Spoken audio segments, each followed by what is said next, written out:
From Washington, this is VOA News.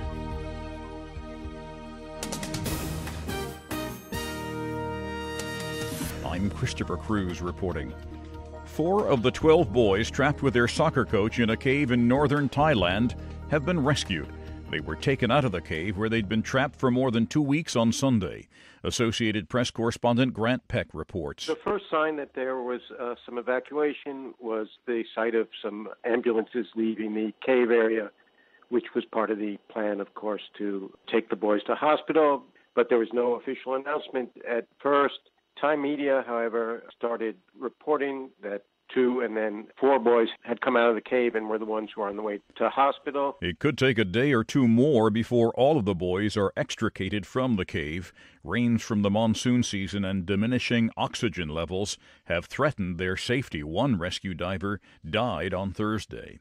Rescue workers late Sunday continued searching for victims of mudslides triggered by 3 days of torrential rainfall that have killed at least 80 people in southwestern Japan. More than 50 people remain missing as heavy downpours pounded western and central Japan. Officials said more than 26 centimeters of rain fell within 3 hours in Kochi Prefecture, the highest since such record-keeping began in 1976.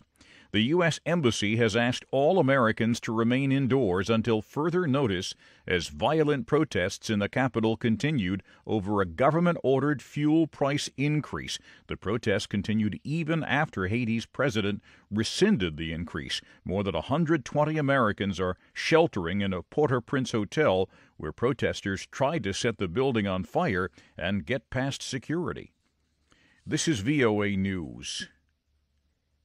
Turkey has fired more than 18,000 government workers. About half of them are police officers. More than 5,000 of them are in the military.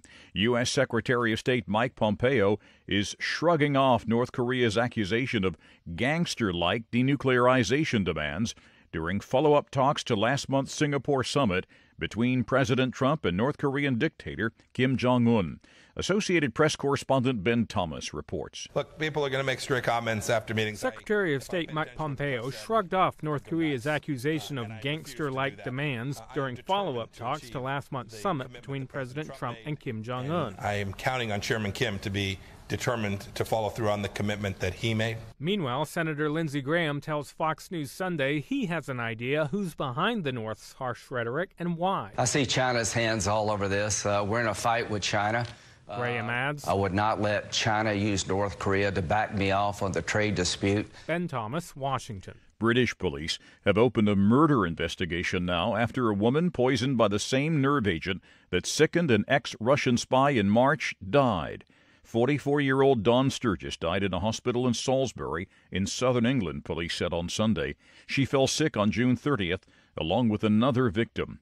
Britain's Home Secretary has visited the towns in southwestern England, saying the risk to the public is very low. Associated Press correspondent Charles de Ledesma reports. Sajid Javid says both towns remain open for business and urges people to visit what he calls one of the most beautiful parts of the country. Javid is the first senior official to visit the area since Dawn Sturgis and Charlie Rowley were hospitalised in critical condition last week.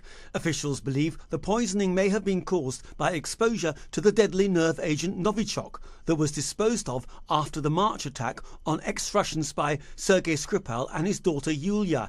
Detectives now urgently want to know all the spots where Sturgis and Rowley visited in Amesbury before the poisoning to help police with new leads on where the contamination might have occurred. Charles de Ledesma, London. Brazil's Court of Appeals has ordered former President Luiz Inácio Lula da Silva to remain in prison. Earlier on Sunday, a judge of the same court ordered Lula freed.